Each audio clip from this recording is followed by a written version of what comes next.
there was a little space around the back of our house with some grapefruit trees, a lot of which I liked. But under it was a sort of area where you can play a 2v2 or play a little bit of cricket with the coconut bat and the hard tambourine balls. And I learned to play as much as I could there. Right. We were at a corner outside, and there was only one traffic light. So in the evening, and we played there. And there were some good players who grew out of this. Mm-hmm. Now, this came on me naturally because everybody was interested. I was probably a few years less than the elder ones. Mm-hmm.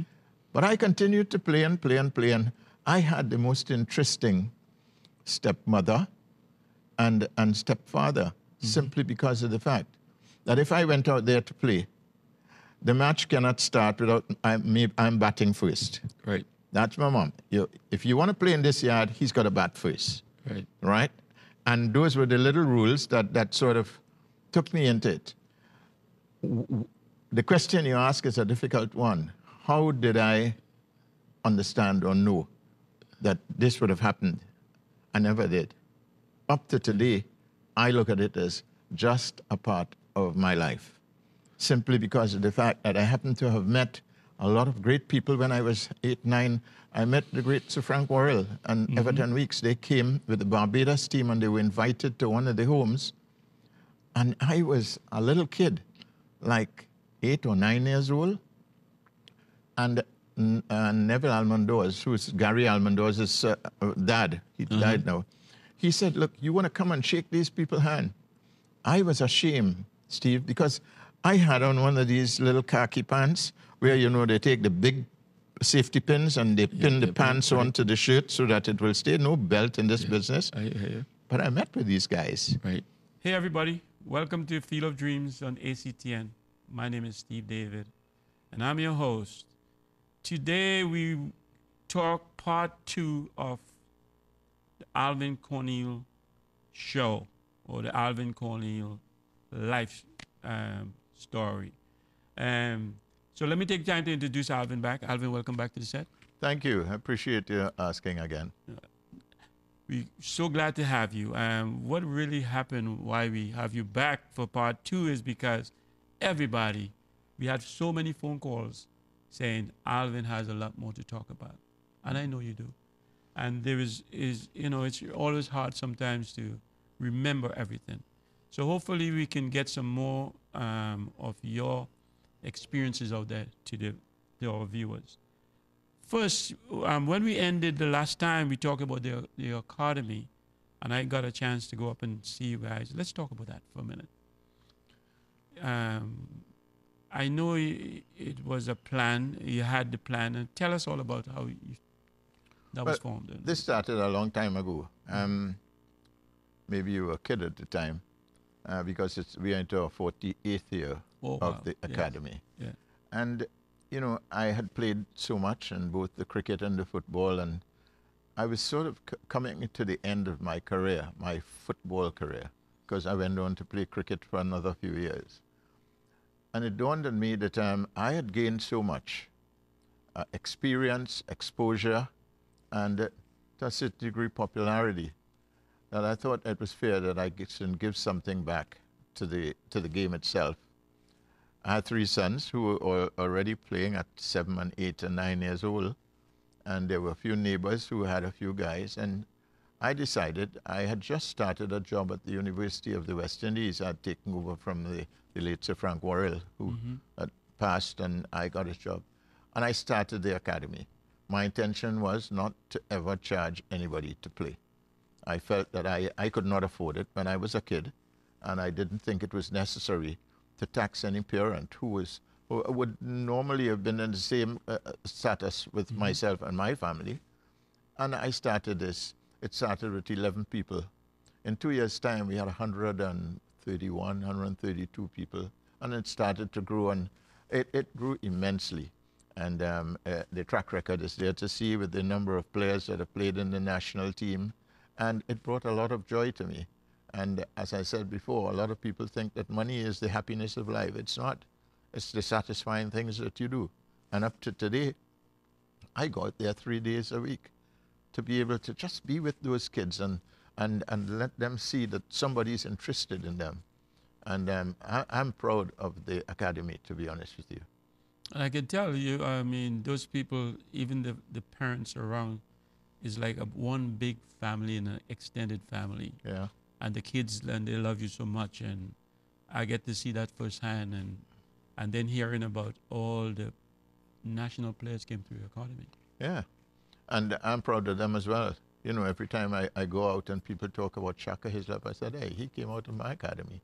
David Naked, Russell Latapi, Ansel Elcock, Garnett Craig, Vern Skinner, Richard Chinapoo, Kendall Walks, Erasto. Michael Grayson, Erasto Knight. Nice. You know, these guys, I mean, dime a dozen they come out of it. And I'm really, really proud of those guys. You know, they started an Alvin Corneal coaching on Facebook. I'm not good on the social media at all. Right. But by gosh, I'm seeing things coming up every so often. Guys that I forgot their names, and they live all over the world. One was Barry Swift was sending me a message out of South Korea, where he was a soldier in the British Army, in the U.S. Army. Those things make me feel good. It has nothing to do with money.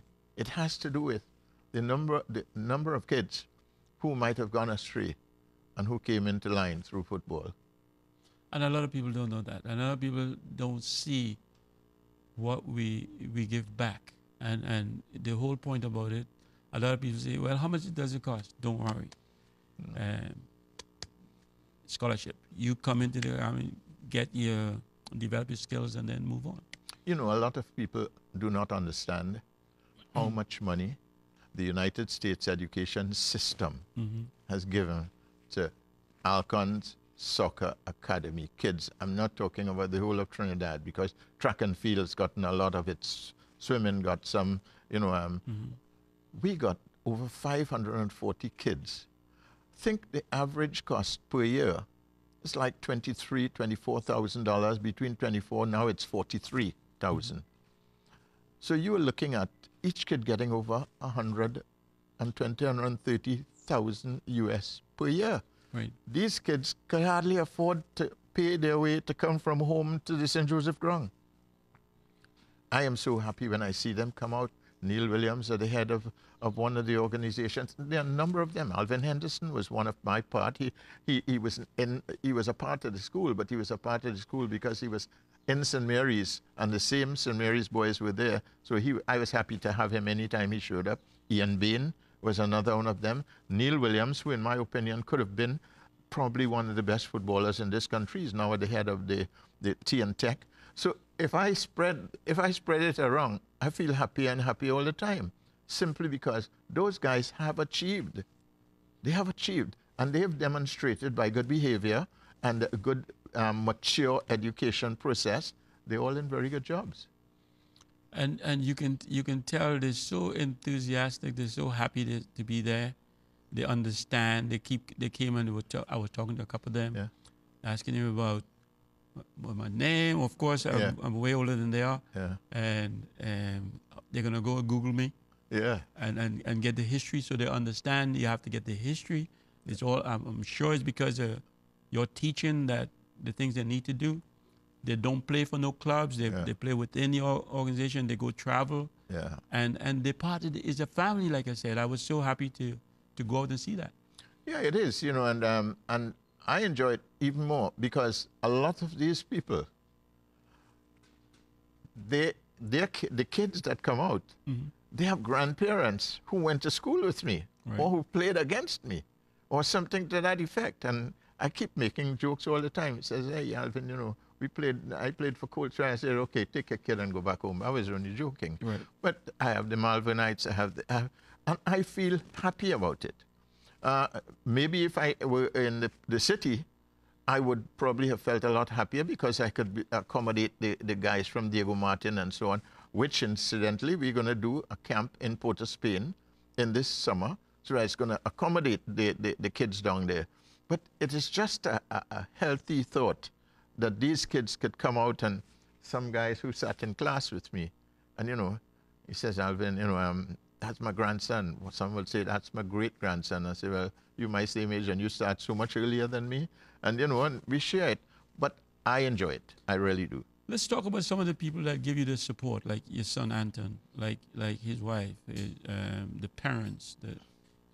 Tell us about some of these people. A lot of people don't understand I didn't understand the value of family life when I was 19. I was just in love with a girl. It's simply that. But the decision to get married, the early stage, some people were saying, that's too early. I didn't agree because I had traveled a bit already and saw the world. And when I got married to a school teacher who was definitely academics by all standards. We had children very early. She took the initiative and said, my side of this coin is education. And as Anton and Alan and Arnold grew up and they started to play well, Anton was in the national team at 16. Arnold came in as a reserve goalkeeper. Later on, Alan was in the under-19 team. She put a stop to Anton going to Leeds when he was 14, going on 15. She said, no, he's going to do his work first and anything happens afterwards. And I'm thankful today because Anton was able to go get his bachelor's degree, do some extra studies. Arnold's got his master's, and that to my mind. And let me tell you, that's love and sacrifice because she is not a lover of any of the sports simply because she's afraid that I got injured. She would go to 30 matches Anton played in the national team. She's only seen me play 2 matches in life. Right. Because her fear was injury, the children. And even when I went further into coaching and working for FIFA, she was my partner. If I had reports to do, which was very, very often and very tedious, she would say, and I'd care if a game is played tonight, it's got to go to the meeting tomorrow morning. She says, okay, you're not sleeping until you finished it. I said, no, I'd get up at 6. She said, no, that does not work. Do it. She goes downstairs in the hotel, gets coffee, gets sandwiches, and until I'm finished, then I go to bed. So I get up in the morning and I'm straight in the meeting. And what hurts me when I get there is half of the other guys not there yet. They're not ready. Right. Because they probably did something else. So she was a really a big person, even to this day. We are religious people, and that would have taken us a lot way. The children have done well for themselves. Not all kids are the same, but they've done well in their own right. So we're pretty happy. My daughter who is also very interested. One time she wanted to play football when we were on a tour in Atlanta. And you wouldn't believe this, Steve, but I said to her, not when you're my daughter. My daughter is going to be into ballet. She's going to be into gymnastics. She ain't going to get kicked with non-contact sports. Right? And that was the day. It turned out that one other day that I got a big job to coach a women's team in the United States. So that's the way it worked. But my family was really the core of the whole thing. And your family traveled around as well. I mean, you guys live in the U.S., you live elsewhere, other places, just to support you? Yeah, the interesting thing about it is that trip, that job in the United States, I used to do the coaching program and coach the coaches at Duke University. And John Rennie was my good friend because he was one of the coaches who I had gotten a license, an A license for Ralph Lundy's, another one in different universities. So they would invite me down to their summers. And I did it for about 5 years. And in 1994, after the World Cup in the United States, it was finished. I had to start a program 2 days afterwards. So I flew in from Los Angeles for the final and went to the hotel and was getting ready for the next morning, and 3 guys came up as though they were security guys or whatever it is, and they said, Mr. Corneal. I said, yes, can I help you? I said, yeah, we'd like to talk to you. We're from the North Carolina State University. I said, okay, tell me about it. And this was the athletic director, a guy called Todd Durbin. And he said, Mr. Corneal, you've been recommended to us we want to get our women's program going. We want to strengthen our men's program. And we were told that you would be the best person to do this. I said, but I don't need a job. I have a job in Trinidad. Right. Said, yeah, but people think about it and we understand that you are heavily into football and so on. I said, yes, I am. And I said, how do you expect me to tell? I said, my wife is sleeping up in the hotel. How am I going to tell her that I'm taking a job and she's sleeping? She doesn't know anything. She probably is worrying, when am I going to get to see my children in the next few days when we go back home? I said, look, let's talk about it. Could you come down to the university with us? Now, I was at Duke every year for about 6 years. I'd never been to Raleigh, which was just 30 minutes down the road. Mm-hmm. So I went upstairs, I told her, and I went down there. And they had a plan. They had two doctors, Dr. Fagenbaum, two of them, two Trinidad doctors, one in charge of their football team, another one who is an orthopedic surgeon. And they put him on the committee. There was another guy from Africa and 3 other people. And I'm looking at them and saying, in the first place, I wasn't decently dressed because I was not expecting that. I was going to a camp. Mm-hmm. And they started to talk, and Fagenbaums, who knew me, because they know the Trinidadians, says, Alvin, you can't miss this. They need you, but you need this kind of exposure in your life, and that is a great school, and la. 8 days after that, I was on a job at NC State. And all I had was my 3 bags, my wife, and myself.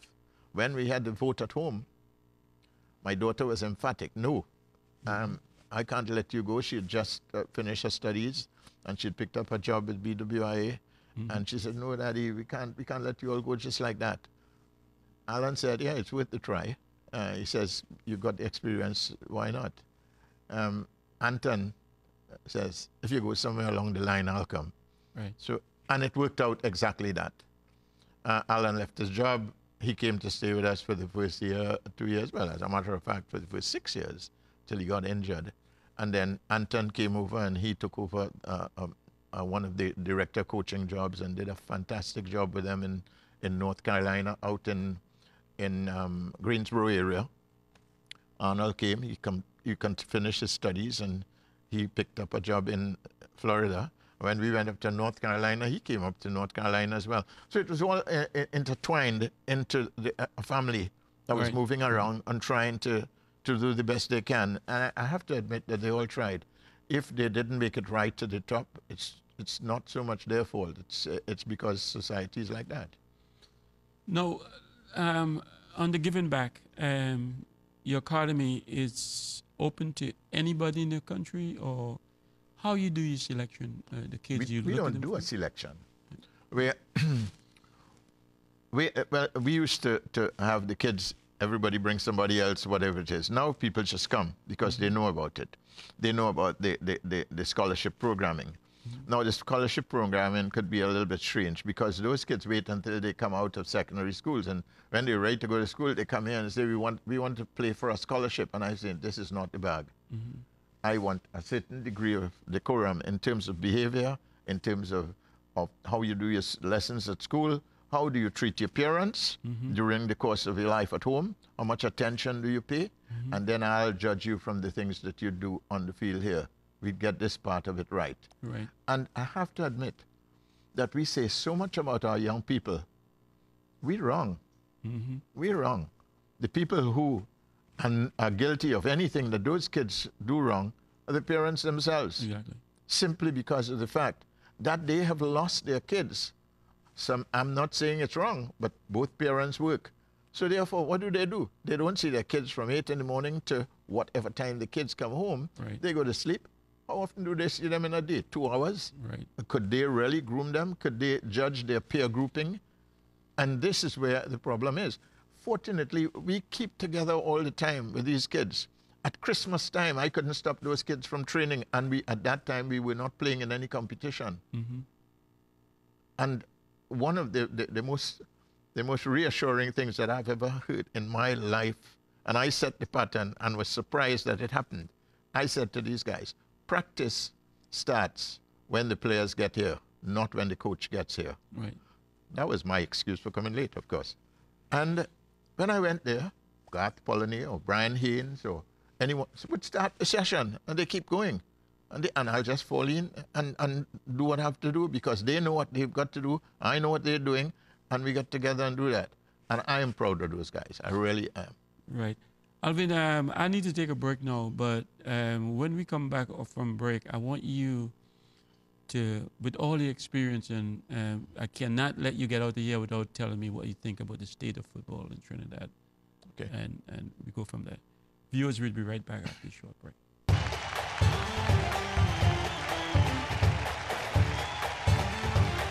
What I've realized is that there was a plan ahead, way back, where there are a few people who wanted to change the structure, not because of the weakness of the structure, because nobody could tell me that there was a better era in football when there was Port of Spain League, SFL, SFA, Eastern George, Northern League, and Tobago.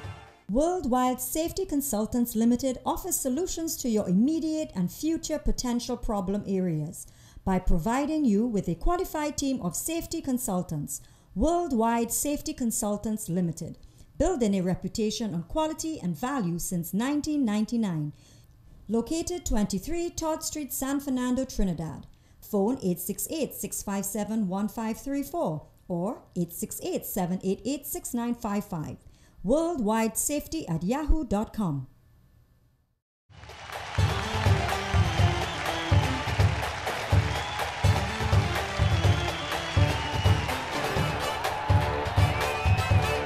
Okay, welcome back. Alvin, before the break, I was saying with all the wealth and knowledge and experience that you have, that you're somebody that I have looked up to when I played ball as well. Just the path that you travel from while you play, you was with Rafi Knowles, you do so many different things. I want you to comment on the state of football and what you think, and maybe you can give us something that we can add to what we do now or make us better. Well, you know, our histories, and I have to say yours too, because yours started just immediately as mine was finishing, and you had the same recognition and more, as a matter of fact. And this country became relatively proud because of people like yourself and people in that era, where discipline, education, good job practices, good family affairs were all intact. Those people were proud of us. Today, it's a different ballpark. It's totally different. Right. And now we watch at the complexities of it, find out why did it not work. Well, there are a lot of reasons why it didn't work. The first thing is they took the game out of the communities. I distinctly remember when I was a kid, getting a job at TPD when I was just out of college, brought a furor out of the North fans. Why is he going down there to do this? Because TPD was a treasure to the Paliseco area. Right across the bay to the west, from not the bay, but alongside the bay, was Point Fortin, and you know that story, right? So that's what brought everybody to the fore. I was talking to somebody a few days ago. He said, remember the days when we used to jump in those buses and come down to beat you all down in Port of Spain? Right. I had to remind him that it hardly ever did, but it did happen. And we enjoyed it. And we produced a picture where the country was proud of. And I feel proud of the guys whom I played with. Even when I was 15, 16 years old, Alan Joseph, there was a big Chief Seals, a fellow called Ian Seals from San Fernando, Noel Daniel. These guys were my idols. You know, sometimes, and I have to admit this one, Matthew Nunes, who I thought was the greatest player that ever touched this land. Right. When I first played a game with Matthew Nunes, he'd just come back from England. He was playing as a professional. And I was playing at Maple, and he was on the field. It was the worst football game that I had. You know why? Because I found myself standing and watching the brilliance of this man. And he came up to me at halftime, and he says, don't worry, I'd get you 2 goals. And I wanted to know if this was a wide dilemma, something, as he did. He did. He was dribbling everybody to the byline and rolling it across, and all I had to do is to be there in time for it. So that sort of imagery will not stop. If you walk down Frederick Street tomorrow, Steve, there are people who are going to say, look at him. Look at the man. Look at the fast man. They'd say it up to now. Do you know why? Because nobody has been able to wipe that image away. Nobody is able to take that sort of joy out of the hearts of those who have seen people like yourself. Mm-hmm. That's why I'm proud of Maple. That's why I'm proud of them. It was not only on the field for the Andy Allianz and Eddie Allianz and Sedley Joseph, who I consider very highly, and everybody who had come through the train, but from the people who supported. They had respect for us. They admired us, but they had respect for us more than anything else. And the club was a very organized club. So that foundation in my life was the greatest that it was. But we went on, and Rafi Knowles, who every time I call his name, I've got to shed a tear because he's passed, and I've got to smile because he was one of the most brilliant people in terms of all sport. You could talk horse racing. He played hockey for Trinidad. He played football for Trinidad. He was not a bad cricketer for Queen's Park, and he was a little bit of everything. And he seemed to have idolized me. And because of his work on the radio, and Rafi played a game for casuals against me and marked me, and we lost. I played for TPD at the time, and he said, leave him to me. But Rafi was 20 years older than me. Right. But he took care of me. Right. And we grew very much together. We went into a sports shop until he died. And then, of course, we did radio commentaries together. He encouraged me into it. And I have to thank him because I had a really glorious time in terms of commentaries and analysts and everything else. But he get to be with Queen's Park, and Queen's Park was a modeled organization in how they run the business. Yeah. And then of course, he dragged you under his wing and took you into that direction.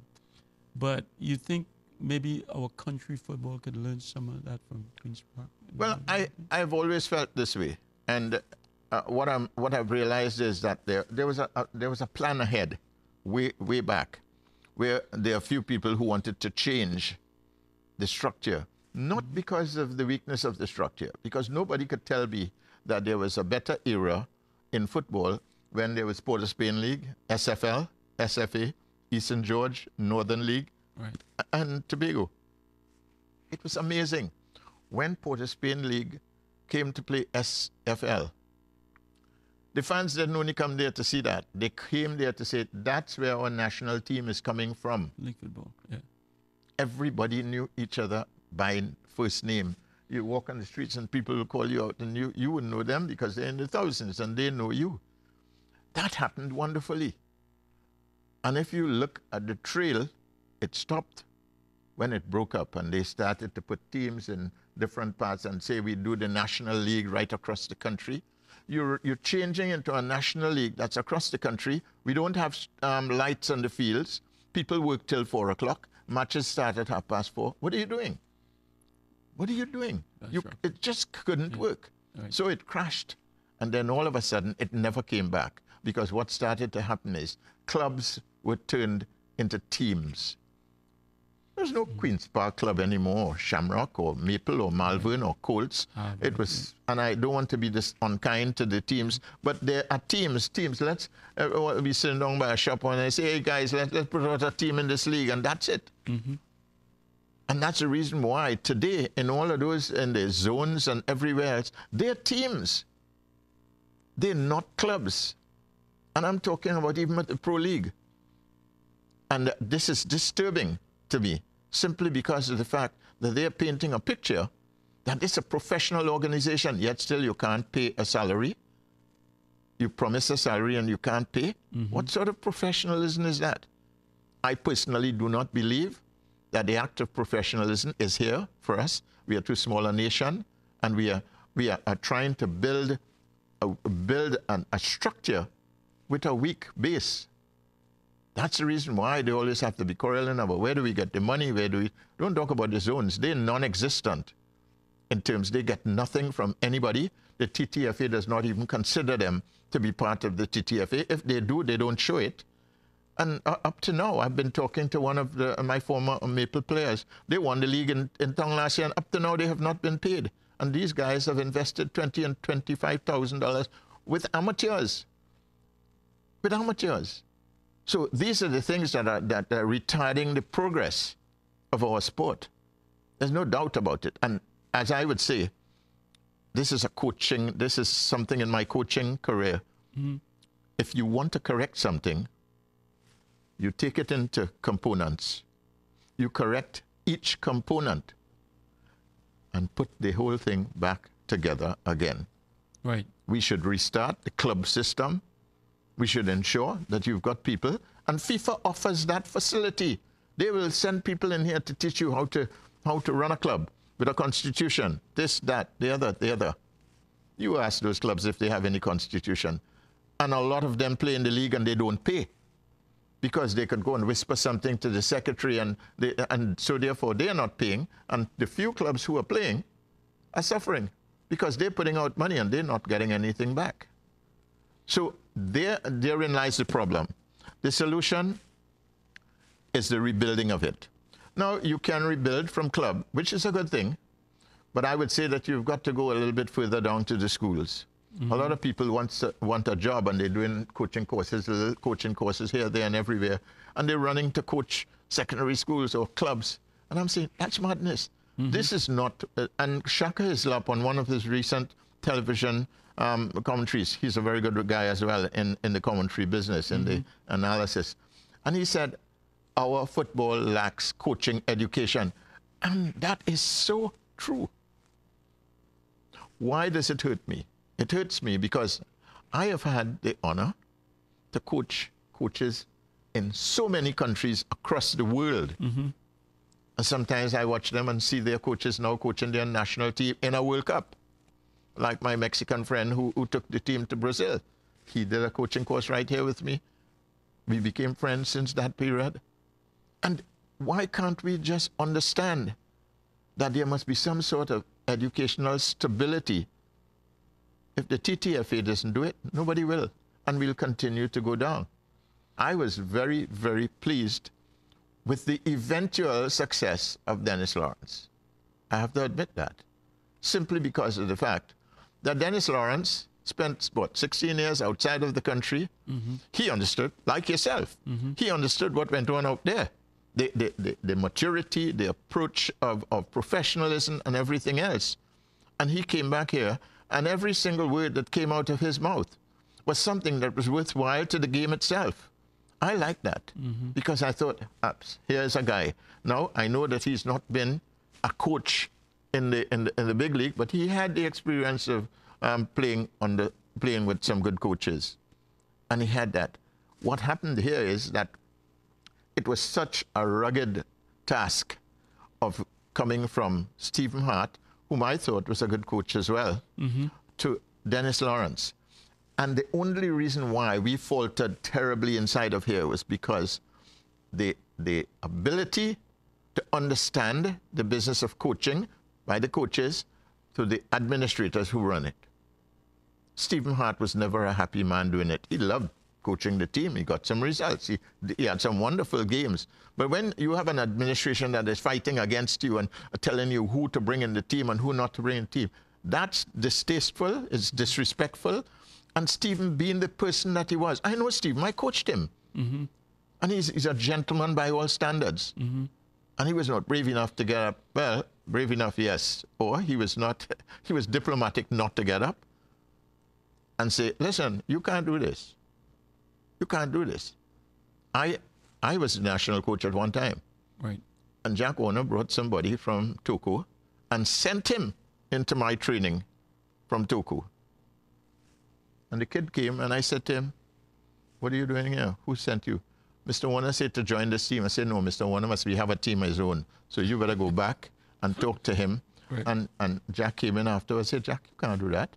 He said, but these people up there love him. I said, the people, why don't they just get a feel and let them use? I said, this is a national team. Right. All these clubs here are fighting for a place in the team. Jack was kind enough to let him know and explain it to him. Right? But the process was what I was trying to get at.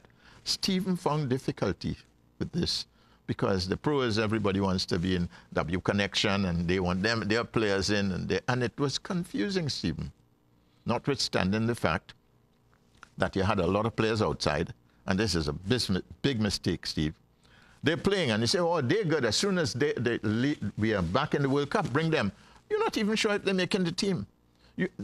For instance, this last period here, Kenwin Jones played 5 minutes in about 3 games at the end of the game for his club. And he came in and he's starting in our team. You don't even know who the players are in the local league because you don't pay enough attention to it. Right. So it is sort of transforming itself negatively as far as we're concerned. Stephen did a good job. At the end of which, you know, they brought another guy. Heaven knows where they found him and why they found him, but he made it even worse. And what he did is that he caused the society to disrespect the TTFA because of the fact that, 1, he was not capable of the job, and 2, the TTFA said, if you don't win 2 matches, you're fired. What sort of a contract is that? So when Dennis came, he leveled the playing course quite easily. Right. And he started to do things that are right. Now, he made the same early mistake, but he had to make them. He started with the overseas-based players. But he also came in and he was watching the local players and gradually getting to know them. And it showed in the last game we played against Mexico. Right.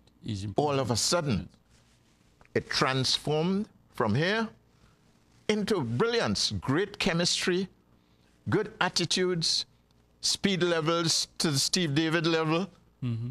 When, in truth and fact, and unfortunately, Kenwin Jones, who is the captain, he didn't have that kind of speed. Unfortunately, and I'm not saying this in a derogatory way, he didn't start because he got injured. And then came a little guy called Boatswain, another one called Acquire, and another one called Nathan Lewis, and they all were bubbling with speed and skill, and all of a sudden, Mexico looked ordinary. Right. And I said, you know what? I don't care what the result is.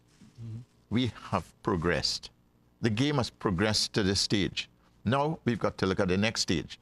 The next stage needs pay attention to the local players a little bit more now that you know that there is some capability here.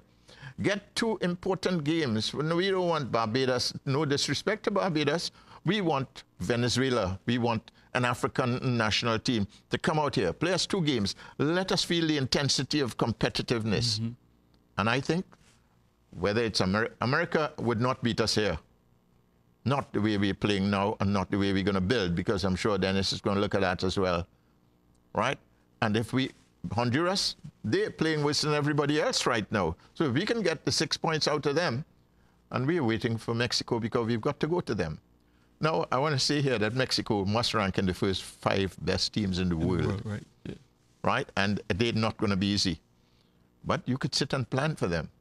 And that's one of the things that our coaches don't do. They don't go to the blackboards and say, this is what's going to happen. This fella Pulisic, you know, you've got to keep him outside and as far away from the goal as possible. They don't do that type of planning. They've got to sit down and do it. That's what Shaka Hislop was talking about.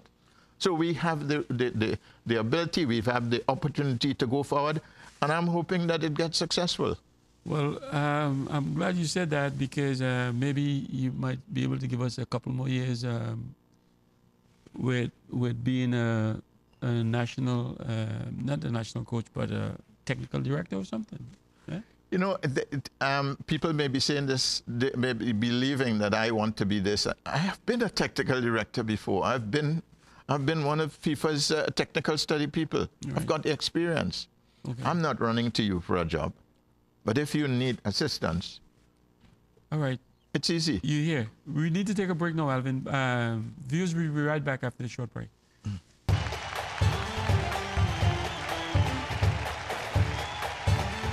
It's Malvern and Maple playing with Potty Lewis and Squeaky Hines, and Alan Joseph was in that team, and Conrad Braffett.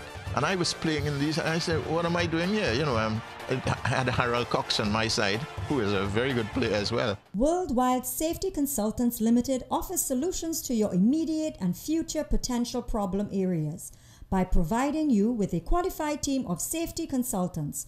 Worldwide Safety Consultants Limited, building a reputation on quality and value since 1999. Located 23 Todd Street, San Fernando, Trinidad. Phone 868-657-1534 or 868-788-6955. worldwidesafety@yahoo.com.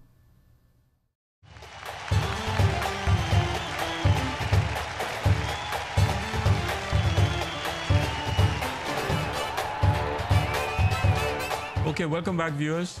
Hey, Alvin, before I'll let you get out of here, but people have so many questions that you can answer for them. Or not to answer, but how you feel about certain things. For example, cricket, football. Which is really your love? And compare and contrast. You're going to get me in trouble, eh? Yeah. But you know what? I don't like football. I'm obsessed with it. Okay. Football is my life. Football is the game that I treasured very much. I only played cricket because it was 6 months in the year that if you didn't play cricket, you did nothing. It so happened that I was in a club in San Juan, and I was small, and they all wanted to, you know, a little kid, you want to get involved, and all of a sudden somebody said that I can play. The next thing you know, I was in the Oval in the national under-16 team. And of course, I went to Fatima College. Joey Karub became a very good friend of mine, and he was a member of Queen's Park. So it sort of built itself in. But I played professional cricket in England as well, and I have a full badge with cricket coaching. So I don't dislike cricket, but I've gone the full gamut with football. There's nowhere else. You don't stop learning, and I keep looking because I'm learning. And I keep writing.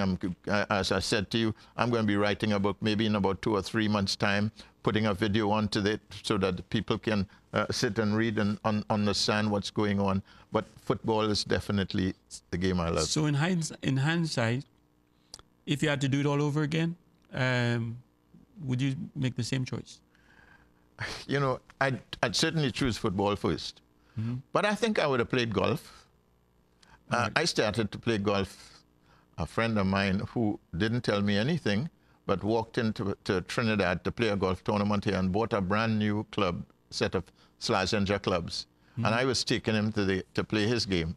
And when I got up there, I was taking 2 sets of clubs out of the bag. And I said to Gary, what are you going to do with those gloves? He said, that's He said, that's yours, you playing. I said, Gary, I've never hit a golf ball in my life. He said, that's yours, you playing. That's how I started to play golf. You can play anything. In about 3 or 4 years, I was playing up at Mocha, and I was playing here, there, and everywhere, and I was enjoying it. But outside of that, you know. Let me throw some names at you. Mm-hmm. Frank Wall. Frank Wall is a special person to me for a lot of reasons. Mm-hmm. One is because I had a brother-in-law who walked like Frank. He wanted to walk like Frank. He wanted to talk like Frank. Mm. He wanted to bat like Frank. He never reached any of the standards, but at least you can see that this was a guy, and he was a good friend of mine because he was my wife's brother. But I met Frank in the early 50s, in 58, to be honest, when he came here, when he was living in England. Mm-hmm. And I was with the Trinidad team here and played again at a trial game, a West Indian trial game at Guaracara. And he was there, and I got 99. And he came and he said to me, if you keep on going that way, you'd trouble the selectors a little bit, that sort of thing. And the next time I met him was in 1959 in England, where the West Indies football team, but Willie Rodriguez was a good friend of Frank as well, and so was I. So we got together, and that man spoke and brought things to you that is not even related to the game of cricket or football. And Frank, incidentally, was a good footballer as well. Mm-hmm. And I listened to him. And when he came here to work at the university, I was just living about a mile and a half away. Mm-hmm. So I used to go and pick him up if we go to trials and they practice. And he was the selector, chairman of the selectors, and I went with him. And I learned so much from just talking to this man. It was amazing. It was amazing. He can tell you things. He can form a picture that's not there. He would tell you, Alvin, when the bowler is bowling, there are 2 types of deliveries that you could look carefully at.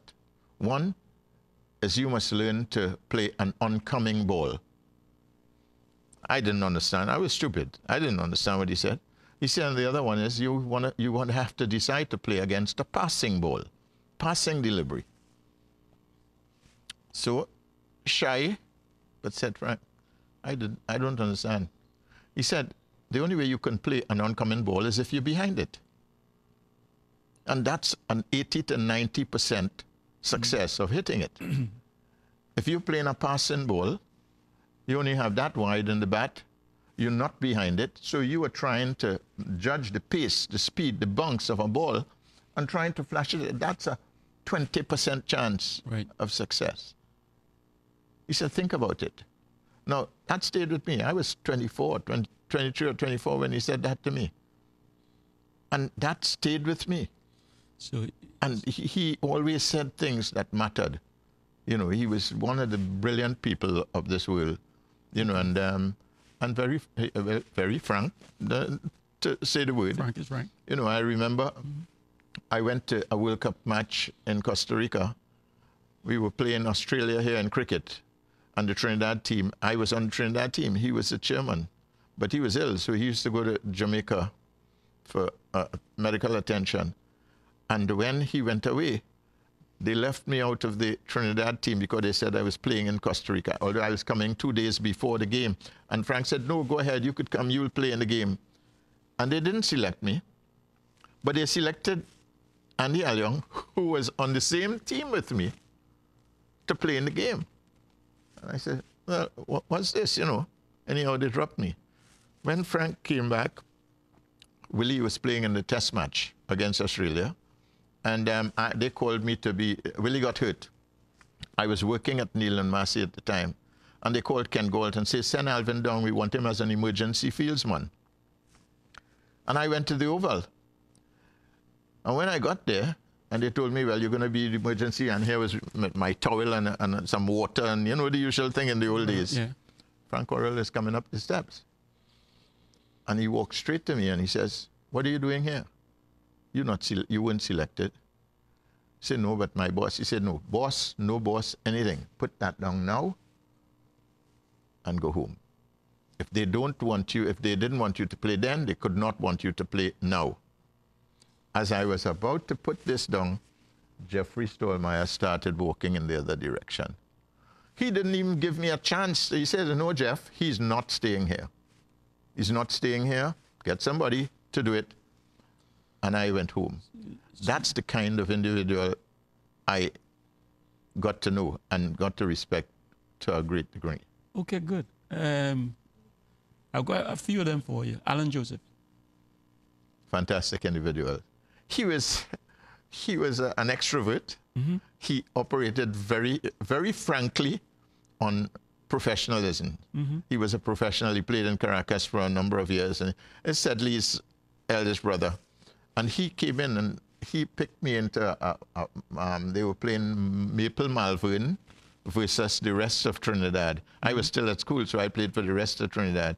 But here were these guys, Malvern and Maple, playing with Potty Lewis and Squeaky Hines, and Alan Joseph was in that team, and Conrad Braffett. And I was playing in these, and I said, what am I doing here? You know, I had Harold Cox on my side, who is a very good player as well.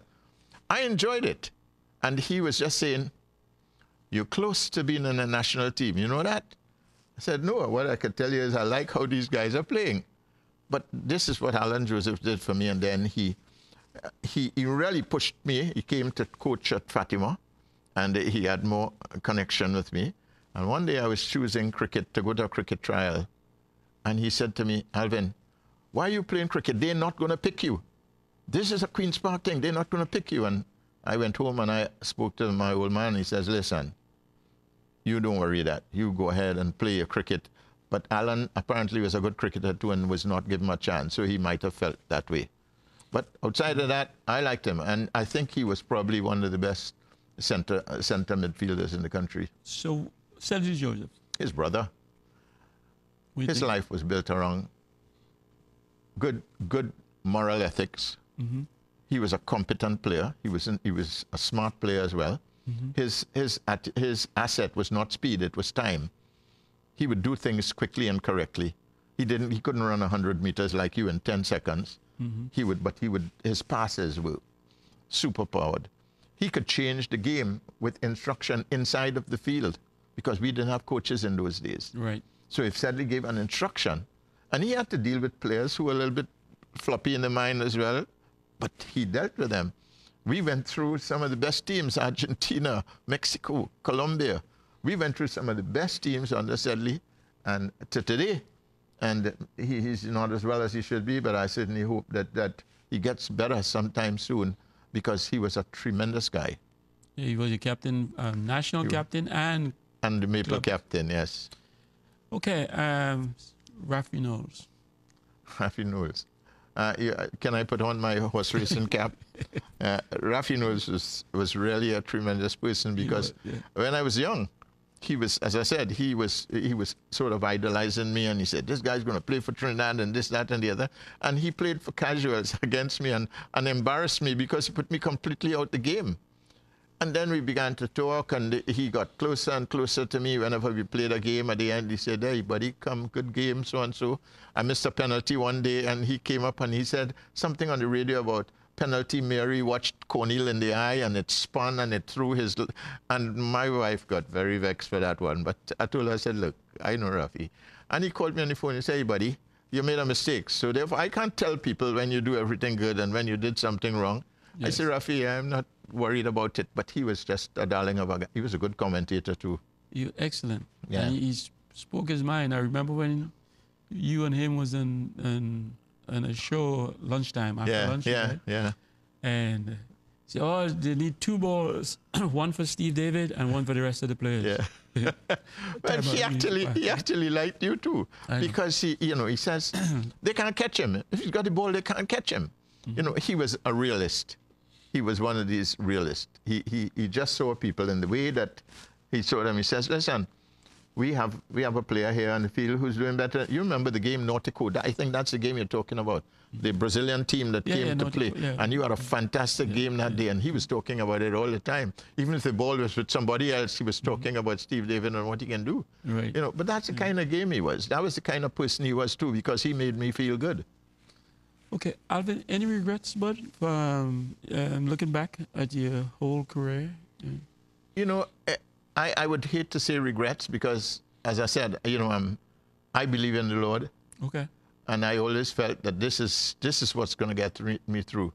A human error is simple. You can change that. And I prayed every time I went to the field because I felt that there was something there that I needed to have watch over me or somebody. And I lived the life that way. Sure, you make... I never made a pair of ducks, but I made duck and won twice. Right. Those were some of the disappointing games. The penalty that I missed, we were playing Wolverhampton Wanderers in the Guaracara Park, and I kicked the ball in the river. Mm-hmm. And I was hoping Rafi didn't see it, and he did. He said it on the radio. Those things were disappointing. Not making the West Indies cricket team eventually was disappointing because I was influenced by the cricket people to give cricket a chance and you'd play for the West Indies. So in 1969, I'd gotten 100 in Guyana and 100 at the Oval. And I thought, well, this was the chance. Yeah. And this Everton Weekes and Clyde Walcott saw the games in Guyana. And they were coming back home on the plane with me to Trinidad. And they called me, Everton called me, says, look, this is not about Clive and myself, but you didn't make the team to England. And my guards dropped. However, that was probably the most disappointing time. Although I want to tell you, I was not a sure pick in the West Indies team. There were far too many players. Maurice Foster, who used to score hundreds after hundreds. So, I felt it because I saw the immediate thing. I got 100. But in truth and fact, when you look down the road, there were too many good players. So I satisfied myself, well, maybe I should not have played then. You played county cricket as well in England, right? I played with the International Cavaliers. It was a professional league with Graham Pollock and Freddie Truman, Godfrey Evans, Bobby Simpson, Richie Beno. Derek Murray played. Gary played in it as well. Roy Fredericks. It was a lot of fun. Is there one person you could say has the most significant impact in your life?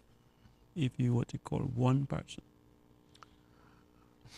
You know, I would have to say it was my guardian, my father's uncle, who took me over when my mom died, and he was an amazing man. He was a beautiful liar, because when I was growing up, every time I wanted to do something, he would be the opponent, and he said, took me down in the savannah and with 6, 7 footballs, because he was the president of the local club. He said, I'm a goalkeeper. I was a goalkeeper, you know, so you can't score here. He never saved a ball in his life, but he had me banging this ball away and feeling good because I thought he was a goalkeeper. He never even played the game. And then he did the same thing with table tennis with me, because our table was right inside the house, and he played and played until he had me playing table tennis to almost to national standard. And he was strict. Right. His principles were very, very strong. And he saw to it that I did my lessons as well as I could. I was not a brilliant child, but at least I understood English, and sometimes the strap helped me to do it as well. That's what I can see you doing to your guys in your academy now. You're doing the same thing to them, so they would have the same thing to say Exactly. to you. Alvin, thanks for the memories, buddy. Hey, I want to thank you so much. You're very appreciated, man.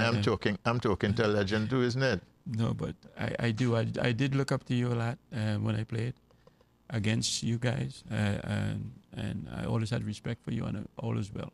And I appreciate you for being here. Yeah, thank you very much. I appreciate it. Yeah. Okay, viewers, we've come to the end. Thank you so much for tuning in. Thank you, ACTN, for giving us the opportunity. We do have a Facebook page. Check us out. And we do have an email address, fieldofdreamstt@gmail.com. You can drop us a line. And again, Alvin, thank you so much for being here, buddy. I cannot say that enough. Happy to be here, Steve. All right. Okay, the show's ended. Go in peace. I wish you a good night.